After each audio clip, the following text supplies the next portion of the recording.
I can't stand that guy, that bald guy on YouTube that, whoa, don't do that. Let me tell you how to make a living. And when Natalie Merchant came out with this song, right in the nick of time, I said, honey, you gotta hear this.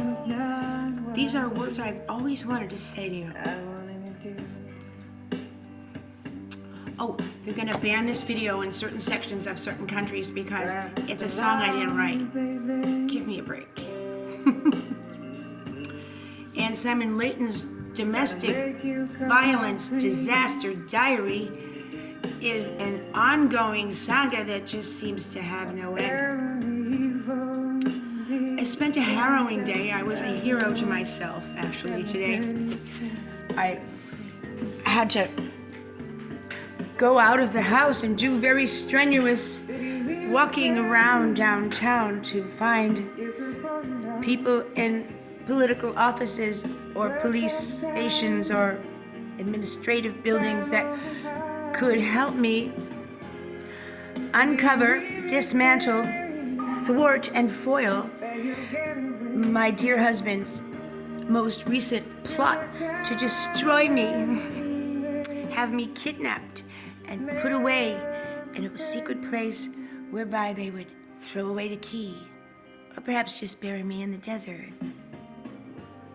I don't understand why someone who would marry you and tell you they love you would every month or so, like a woman on her period, get so grumpy that they suddenly want to murder you, get rid of you, and replace you with some other freak.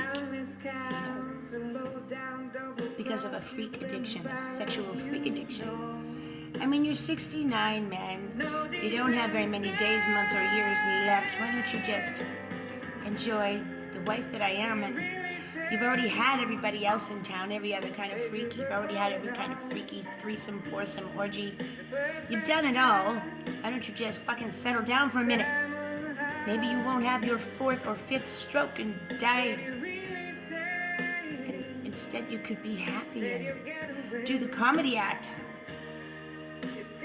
The song is really distracting me from my agenda. Maybe I should read you the letter I had to write to a police department other than Central Division LAPD, because they are actually corrupted. And when dear husband called me on the phone and said, you know what I'm going to do?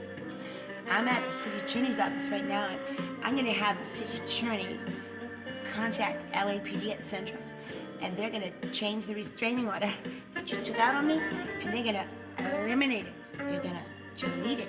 They're going to obliterate it. So it doesn't exist. That means I can come over anytime I want. I can take my stuff. I can take your life.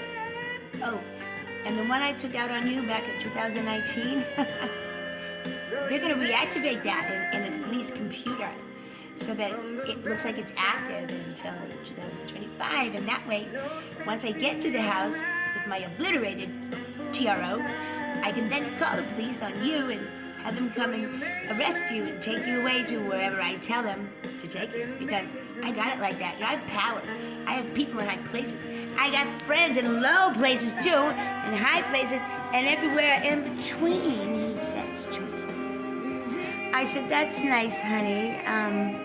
So then your fantasy, your dream in your life will come true finally, and you'll get to drive by the encampment where I would be living next week, and you could toss me as the rest of your uneaten sandwich or something and watch me.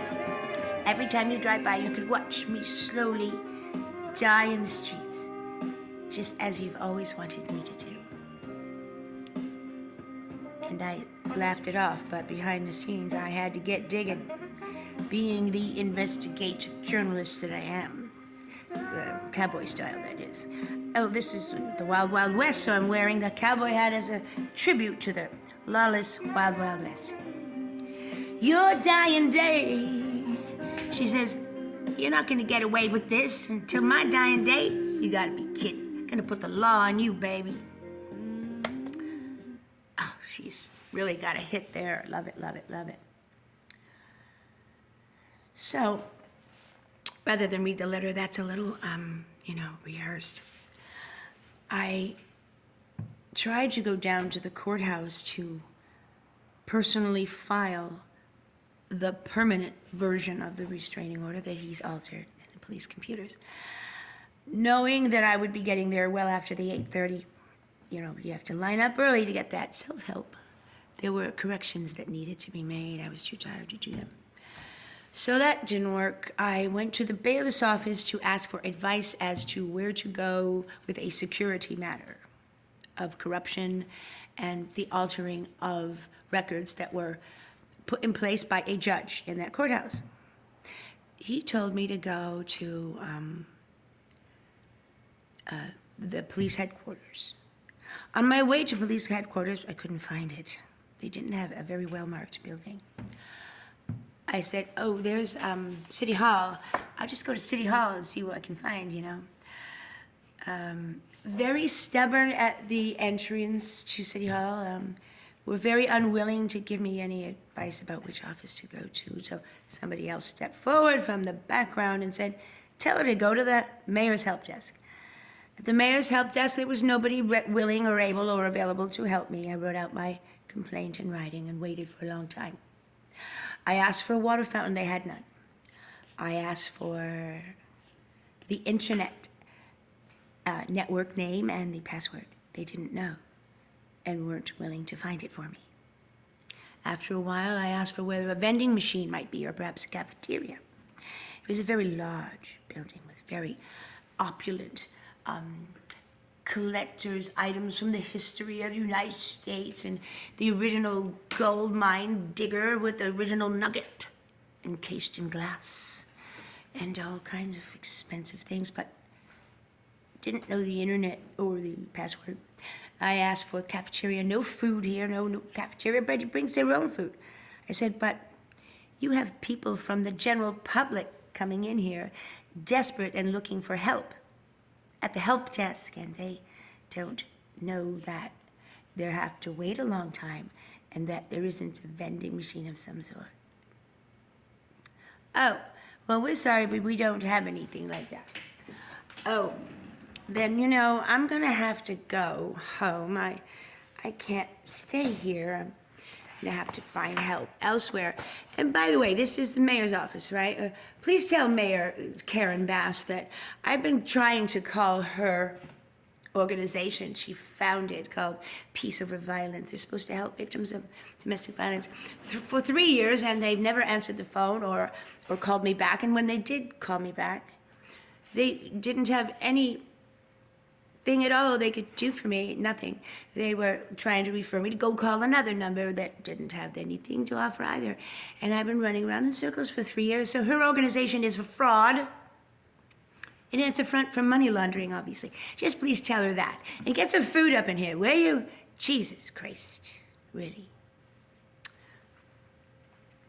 Then I went over to that police headquarters because I wasn't going to go home without getting any help.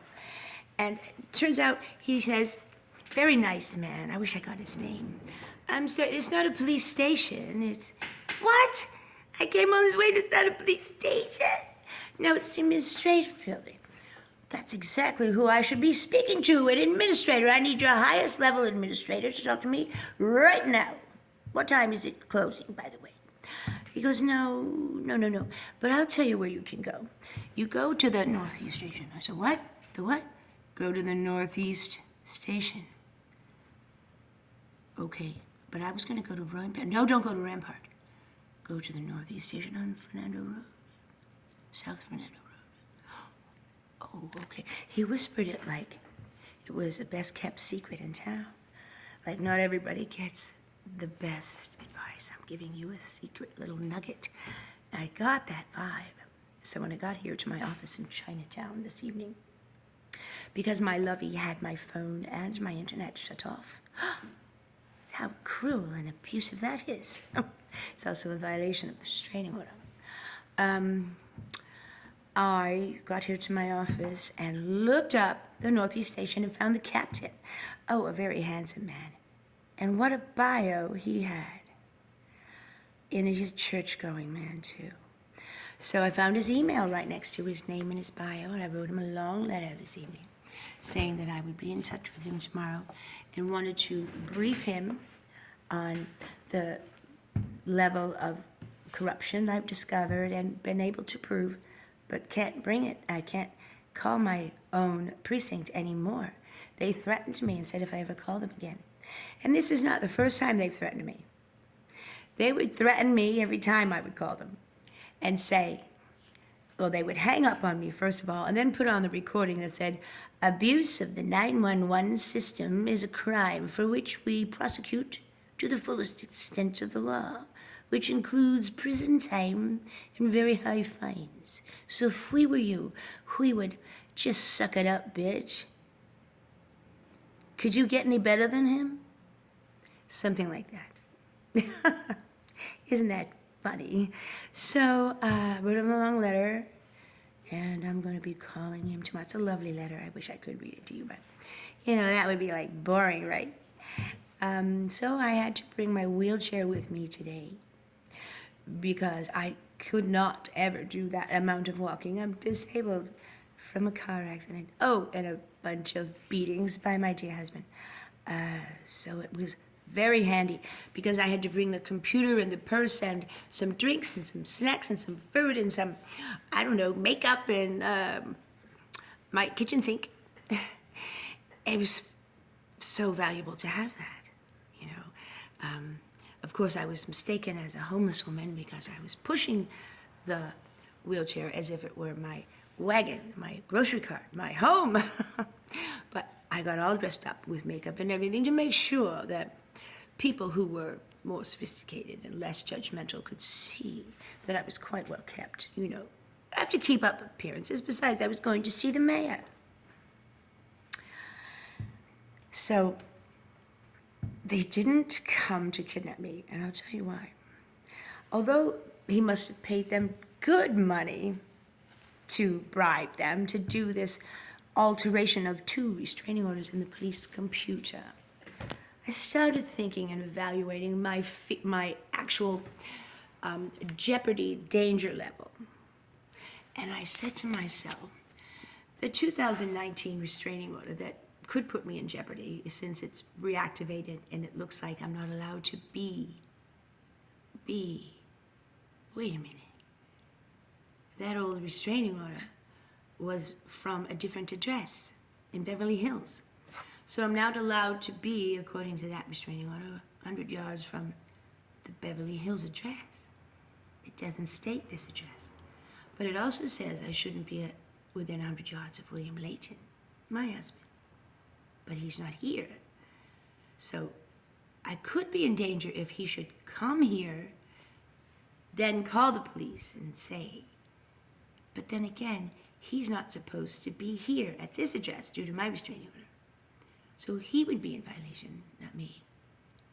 He did have his restraining order obliterated, that's true, but still, his old restraining order that was falsely reactivated would not have necessarily banned me from being at my own home in Echo Park. It just so happens that his restraining order suddenly ended, mysteriously, and he showed up. But as soon as he showed up, I just said to myself, I'll take off and go to my office, then I won't get arrested. So the danger level isn't really that high. I wrote him an email tonight and told him, there was an egregious error with your plot. I hope it didn't cost you too much. Are you still able to pay the rent next month? Because all it takes is one error. I'm sure there were plenty of other errors with your plot and your bribery scheme. But now that you've been caught and the mayor's office is aware and the city attorney's office is aware and the Rampart Police Department are aware and the Northeast Police Department and headquarters too, you're already caught. Now, those people that put their careers on the line so that you could move back home and ice your wife, not pay spousal support perhaps, people kill for less. That was pretty bad judgment on their part because they're going to lose their jobs, go to jail, prison. You're incompetent, you're mentally insane. You're not going to go to prison. You might go to a hospital where they'll tie you down to a bed and shoot you up with Haldol.